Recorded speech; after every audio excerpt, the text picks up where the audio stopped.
দুর্গাপূজা উপলক্ষে বেশ কয়েক বছর ধরে সেপ্টেম্বর মাসে ভারতে ইলিশ মাছ রপ্তানি করে বাংলাদেশ। 2023 সালের সেপ্টেম্বরে পাঠানো হয়েছিল 1300 টন ইলিশ। এর আগের বছরও সমপরিমাণ ইলিশ ভারতে রপ্তানি করা হয়েছিল। ইলিশ মাছ তো 2012 থেকে ব্যান করে রেখেছে বাংলাদেশ।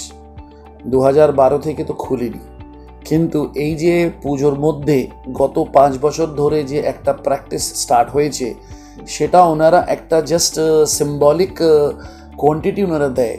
ওনারা তো 3000-4000 মেট্রিক টনও দিয়ে দেয়, কিন্তু আমাদের তো 1 মাসের উইন্ডো থাকে।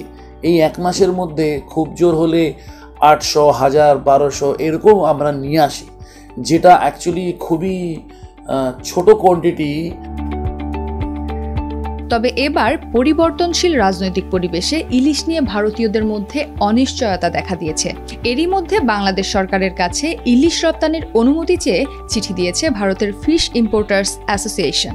আমরা তো প্রত্যেক বছর পুজোর আগে একটা চিঠি দিই, যেখানে আমরা ওদেরকে আবেদন করি যে আমাদেরকে পুজোর উপলক্ষে ইলিশ মাছ ওনারা দেয়। এই বছর আগস্টে তো ঝামেলা হলো বাংলাদেশে, সেই কারণে আমরা আগস্ট মাসে চিঠি দিইনি। এখন ইন্টারিম গভর্নমেন্ট ফর্ম হয়েছে, সব কিছু এখন নর্মালের দিকে যাচ্ছে বলে আমরা একটা আবেদন করেছি 9 তারিখে।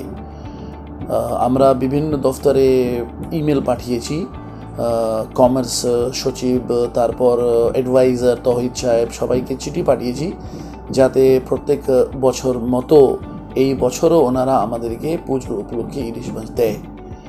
তো এই ব্যাপারে এখনও আমরা কোনো পজিটিভ নিউজ পাইনি। তবে মাসের শুরুতে অন্তর্বর্তী সরকারের মৎস্য ও প্রাণী সম্পদ উপদেষ্টা ফরিদা আখতার বলেছিলেন, দুর্গাপূজা উপলক্ষে এবার বাংলাদেশ থেকে ভারতে কোনো ইলিশ মাছ যাবে না। আমরা কোনো মাংস আমদানি করতে চাচ্ছি না।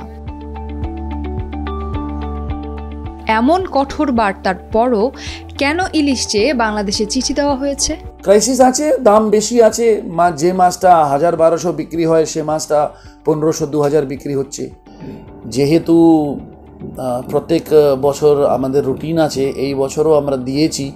অবস্থা ভালো না, তাও আমরা খুব আশাবাদী যে বাংলাদেশ থেকে ইলিশ মাছ পুজোর মধ্যে ঢুকবে।